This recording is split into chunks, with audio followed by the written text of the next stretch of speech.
Assalamualaikum warahmatullahi wabarakatuh. Perkenalkan, nama saya Wahidatul Khotimah, NIM A1J1 18001.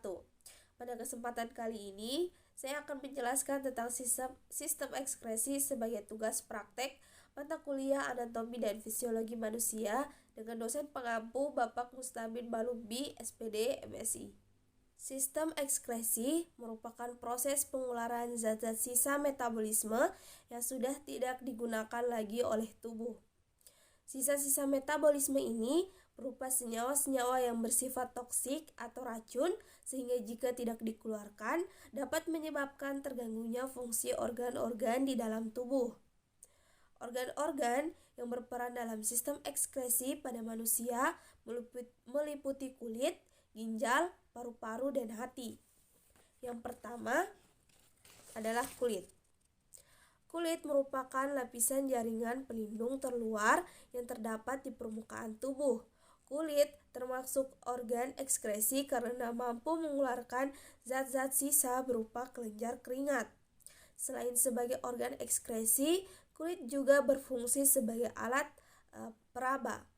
Kulit terdiri dari 3 lapisan, di mana masing-masing lapisan mempunyai fungsinya masing-masing, yaitu yang pertama ada lapisan epidermis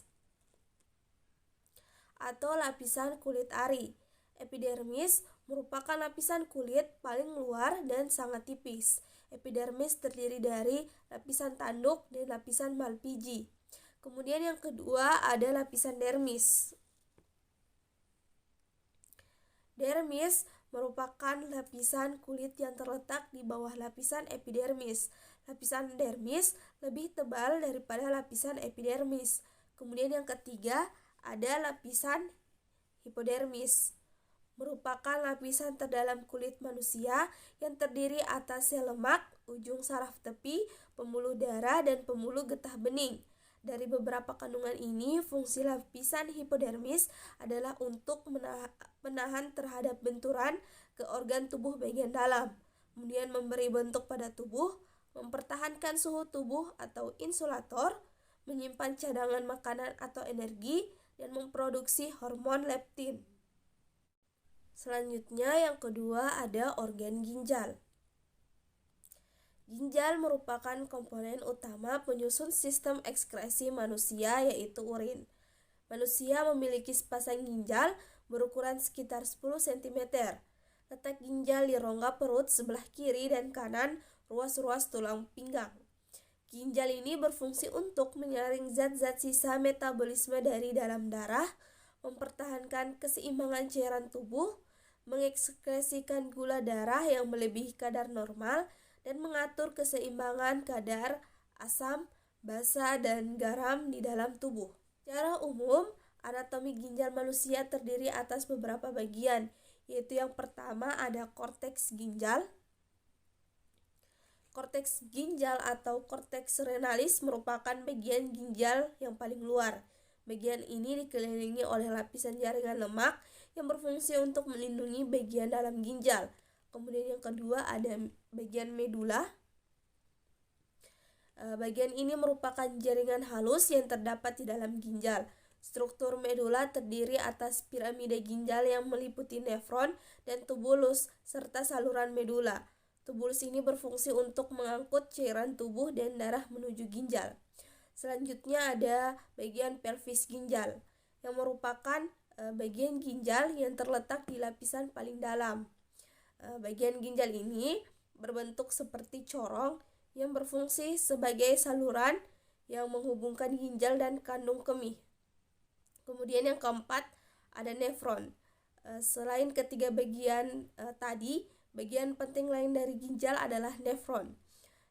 Nefron terletak di sepanjang korteks hingga medula. Bagian ini berfungsi untuk mengambil nutrisi dan cairan di dalam darah agar tidak terbuang, serta menyaring dan membuang limbah hasil metabolisme serta racun di dalam darah agar tidak menumpuk di dalam tubuh. Organ ketiga yaitu paru-paru. Paru-paru manusia berjumlah sepasang, terletak di dalam rongga dada yang dilindungi oleh tulang rusuk.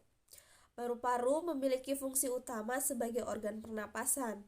Paru-paru juga merupakan organ ekskresi yang berfungsi mengeluarkan gas-gas sisa proses pernapasan, yaitu gas CO2 atau karbon dioksida dan H2O atau uap air. Selanjutnya yang terakhir adalah organ hati. Hati berada di dalam rongga perut sebelah kanan di bawah diafragma yang dilindungi oleh selaput tipis bernama kapsula hepatis. Hati ini berfungsi untuk mengekskresikan getah empedu, zat sisa dari perombakan sel darah merah yang telah rusak dan dihancurkan di dalam limpa. Selain berfungsi sebagai organ ekskresi, hati juga berperan sebagai penawar racun, menyimpan glikogen atau gula otot, pembentukan sel darah merah pada janin, dan sebagai kelenjar pencernaan. Hati memiliki 4 lobus dengan ukuran yang berbeda, yaitu yang pertama ada lobus kanan, merupakan bagian terbesar di hati dengan ukuran 5-6 kali lebih besar daripada lobus kiri. Kemudian selanjutnya ada lobus kiri, adalah bagian hati yang berbentuk lebih runcing dan kecil daripada lobus kanan, terpisah oleh ligamen falciform. Kemudian ada lobus caudatus, memiliki ukuran lebih kecil dibanding lobus kanan dan kiri. Letaknya memanjang dari sisi belakang lobus kanan dan membungkus pembuluh darah balik utama. Dan yang terakhir ada lobus quadrat, berada lebih rendah dan terletak dari sisi belakang lobus kanan hingga membungkus kantong empedu. Itulah tadi penjelasan saya tentang sistem ekskresi. Apabila ada salah kata mohon dimaafkan. Saya ucapkan wabillahi taufiq wal hidayah. Wassalamualaikum warahmatullahi wabarakatuh.